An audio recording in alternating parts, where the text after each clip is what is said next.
I hadn't imagined that at the age of 65, life would still have a lot of mysteries left for me. It was a normal day on the farm, a day that blended with all the others. The sun was shining high above, extending warm rays over the farmland, and the calm breeze was relaxing as I went about my tasks. I've been living on this farm for many years. Ever since my husband died, it has turned into my haven, my comfort zone. But there was something strange about today, something in the air, something I was unable to put my finger on. My nephew John had been visiting me for some time now, assisting me with the hard work and ensuring that I was well taken care of. He was in his late 20s, a strong, attractive young guy with a charisma that was undeniable. It was nice having him around, the company, laughter, and sometimes shared meals. I hadn't realized exactly how much I missed the sound of another person's voice till he showed up. He was so attentive and so gentle, and even though he was my nephew, I always found myself staring at him a bit longer than I should have. On that particular day, we were working side by side in a barn, moving hay bales while feeding the animals. The sweat sparkled on his forehead, his shirt fitting in his muscular body. I noticed how easily he handled work, and there was something about how he moved, confident but gentle, that caught my attention. As he bent down to carry another bale, I was captivated by his strength and the way his body appeared to work in full harmony with nature. My heart raced in a manner I hadn't felt in decades. We had a break and rested on the edge of the old wooden fence that faced the fields.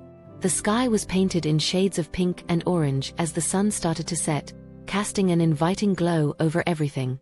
John looked across at me, his eyes warm, full of something I was unable to define. "You have done a great job here, Aunt Laura," he said, his voice deep and sincere. "I don't understand how you do this, day in and day out." I smiled, a little ashamed by the compliments. "It's just life," I replied while pushing a stray lock of hair behind my ear. "It is what I know." John leaned in a bit closer, his arm brushing against mine. The soothing touch of his skin sent a shiver down my spine, and for the very first time, I became extremely aware of the proximity between us. His look stayed on me, and during that moment, something shifted. The way he stared at me wasn't how a nephew should stare at his aunt. It was something much deeper, something that caused my heartbeat to quicken. There was a silence between us, silence that felt oppressive with unspoken emotions. I wanted to say something, anything to relieve the tension, but I could not. My thoughts were racing, my heart beating in my chest. I hadn't experienced this alive for decades. And then, as if reading my mind, John softly put his hand on mine. His warm touch was stimulating, sending waves of warmth across my entire body. "Aunt Laura," he started, his voice barely above whispers, "I don't know how to explain this, but I've been feeling something. Something I cannot deny." I swallowed hard, causing my throat to feel dry. "What do you mean?" His eyes met with mine, strong and full of emotion. "I know we're relatives, but I've been attracted to you in a manner that I can't explain. I think about you nonstop, the way you laugh, the way you carry yourself. There's something about you, Laura, something that makes me experience things I've never experienced before." I was shocked. How could this be happening? How can my own nephew, such a young, energetic man, tell these things to me? And yet, as I looked into his eyes, I realized that I felt the same. The feelings that I had been striving to push down and dismiss were rising to the surface, unmistakable, and difficult to suppress. "John, I don't know what to say," I whispered, my mind spinning. "You do not need to say anything," he said quietly. "I just want you to know how I feel. I don't expect anything from you. I just wanted to tell you." For a moment, we stayed there in silence, his hand still laying on mine. The sun had fallen below the horizon, and all that could be heard was the calm rustle of the wind through the trees. My heart was pounding, and my head was a severe storm of ideas and feelings. There were still countless questions, so many things left unspoken, but for that moment it did not matter. All that was important was this moment, this feeling, this new and unexpected chapter in my life. And when John's hand touched mine once more, I was sure that whatever came next, we would face it together. The days that followed felt strange. Everything outside the farm seemed to vanish, and it was just the two of us in this cocoon of feelings none of us could completely understand. John continued to help with the everyday tasks, but there was something silent lingering between us now. Every touch and every look seemed charged with electricity. We felt like we were on the brink of something scary and exciting. One day, we were working near the old apple tree on the far side of the farm, collecting the last of the season's fruit. The sun was high, sending golden light across the farmland, and John stood next to me, his arms filled with apples, his shirt fitting in his skin from the warmth of the day. He noticed me gazing at him, and for a moment, we both frozen. The air between us was heavy with tension, a simmering yearning that none of us could ignore. "Aunt Laura," he said calmly, moving closer, his voice deep and husky, "I can't stop thinking about you." "This is crazy," I whispered, my voice barely understood. "We should not be feeling this way." "But we are," he responded, his voice deep packed with emotion. "And I don't want to fight it anymore." Before I could say anything, John closed the small gap between us, gently cupping my face in his hands. He leaned in, his lips touching mine in the softest, most passionate kiss, like a question waiting for an answer. A sudden surge of pleasure spread over me, and all at once, I forgot about the reasons we shouldn't forget about everything but the feeling of his lips on mine. The kiss deepened as his arms wrapped around me, dragging me closer. My hand rode up to his shoulders, feeling the vitality in his body, and I kissed him back with a passion I never knew I still had. His lips were warm and smooth and tasted slightly of the apples we'd been collecting. I felt like I was sinking into him, every proximity, every action sending shivers down my spine. We broke apart only after we were panting, both of us standing there, hearts pounding. My head was spinning from what happened as I looked up at him. But as I looked into his eyes, I noticed that I didn't feel guilty or embarrassed. I felt vibrant in a way I had not felt in many years. "I don't want to stop," I said, shocking even myself with the passion of my words. John's look relaxed, and he smiled at me in that manner that made my pulse skip a beat. He leaned in again, capturing my lips in another passionate kiss, this time more urgent and deeper. His hands wandered around my back, drawing me tight against him, and I could feel the heat coming from his body. My fingers entwined in his hair as our kiss intensified, everything around us sliding away until there was only him, only this moment. We lost our sense of time, standing there in the warm light of the late afternoon, kissing if nothing else was important. His kisses were full of compassion and hunger, as if he wasn't getting enough of me, and I found myself reacting with similar intensity. Each time our lips met, it felt like a spark stimulating inside me, something long dead coming to life again. When we ultimately pulled apart, both of us panting hard, I rested my head against his chest, feeling the rapid beat of his heart beneath my cheek. His arms wrapped around me, holding me close, and for the first time in many years, I felt absolutely safe. Later that evening, we were sitting together on the porch, watching the sun set below the horizon, coloring the sky in shades of pink and orange. John's arm wrapped gently over my shoulders, his fingers making delicate circles on my skin.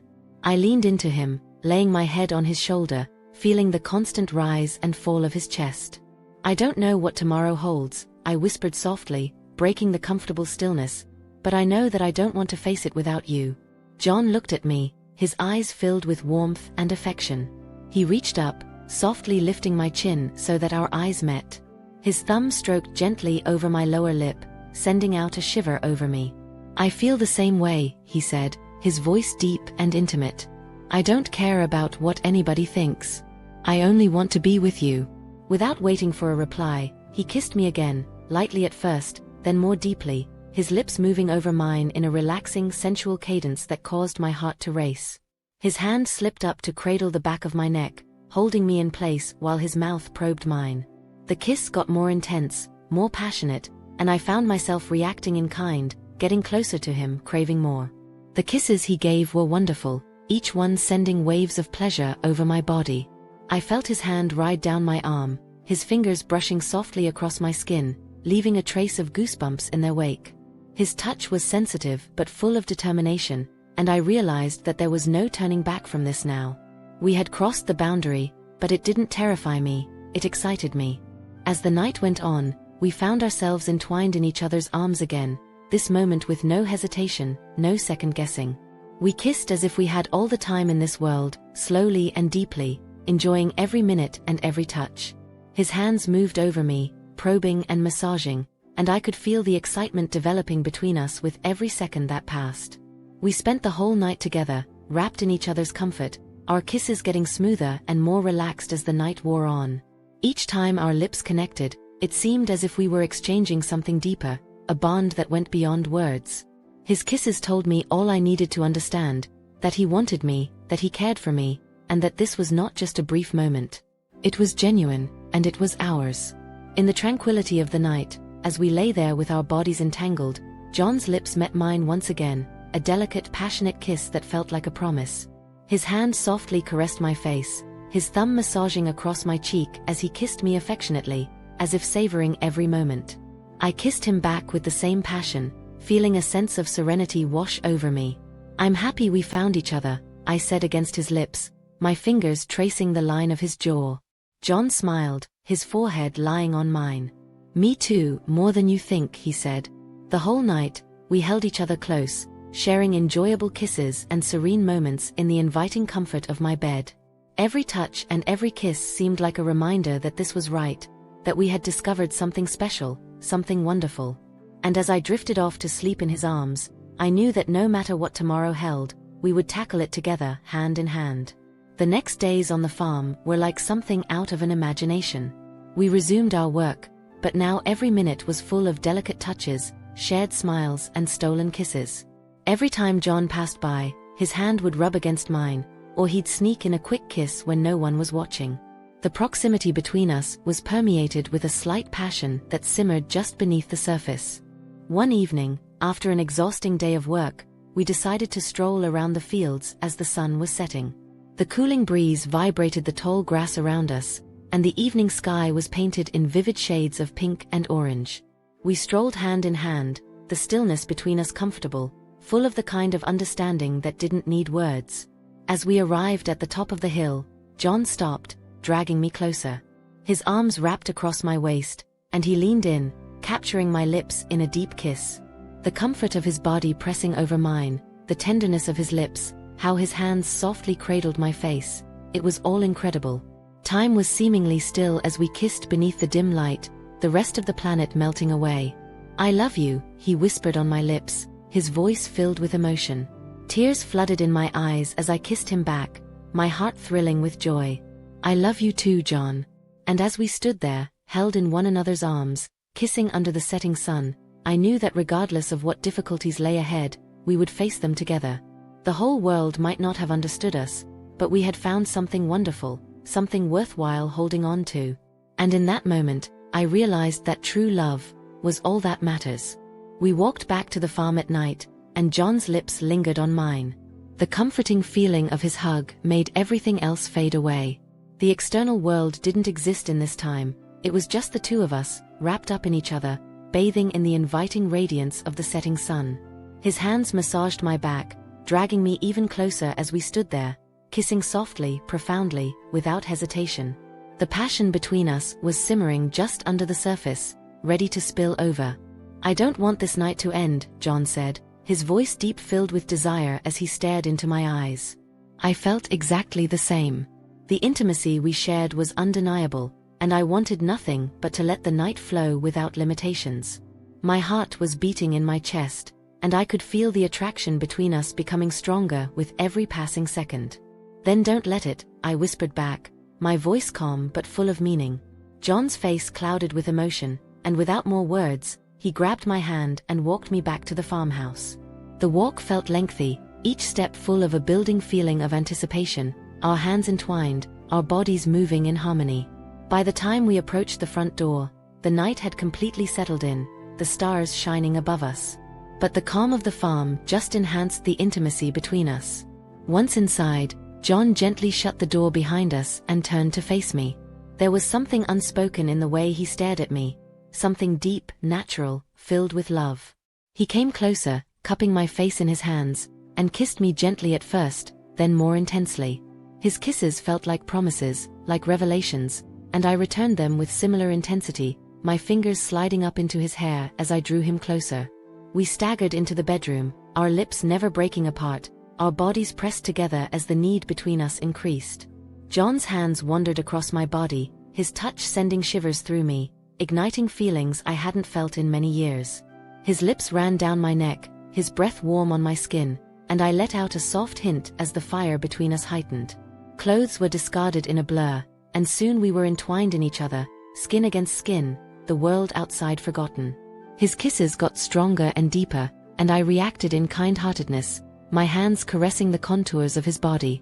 We felt like all barriers had fallen away, and we could fully immerse ourselves. John's touch was soft yet full of lust, his hand tracing the natural curves of my body with reverence. He kissed me passionately, his mouth moving in perfect alignment with mine, and every kiss felt like it sparked something inside me, a burning desire that had long been dormant. I had forgotten what it felt like to be cherished like this and appreciated so fully. We moved together as though we had done this many times before, our bodies finding a natural rhythm, our breaths getting shorter as we lost ourselves in one another.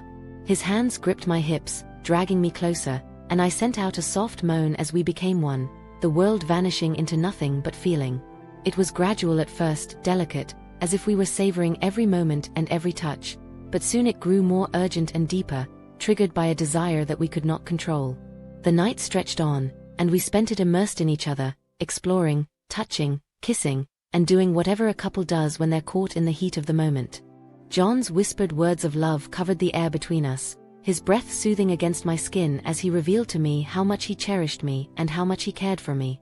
And I told him the same thing, my voice shaking with feelings as I realized just how madly I had fallen for him. We made love in a manner that felt everlasting, as if nothing else was important but this moment, this connection. It was dramatic and natural, yet filled with kindness and love. Every kiss and every touch was a sign that we had found something uncommon, something wonderful, and I enjoyed every second of it. Hours went by, yet it felt like no time at all. Ultimately, we lay there together, intertwined in the sheets, our bodies still packed close, his arm wrapped around me as I put my head on his chest. The rise and fall of his breath was relaxing, and I felt a profound sense of serenity settle over me. The night had been everything I hadn't known I was missing. I never imagined I'd feel this way again, I whispered calmly, tracing slow circles on his skin with my fingertips. John kissed the top of my head, his lips staying there for a moment before he spoke. "Neither did I," he said gently, his voice filled with sorrow. "But I'm glad we found each other." His words made my heart race, and I could not help but smile. I looked up at him, our eyes connecting in the darkness of the room, and I believed that anything lay ahead for us, we would face it together. It was impossible to deny our bond or our shared experiences. It was genuine, and it was ours. As the night wore on, we fell off to sleep in each other's arms. The comfort of his body kept me safe, his calm breathing lulling me into the most wonderful slumber I had known in decades. The future was unclear, but I no longer worried about it. I had found something unexpected, something amazing in John's affection, and it took me back to life in ways I couldn't have imagined. And as we lay there, attached as lovers, I knew that regardless of what anybody thought or what difficulties we might face, we would face them together. For the first time in many years, I wasn't alone. I had found love again, and it was far greater than I ever could have hoped for.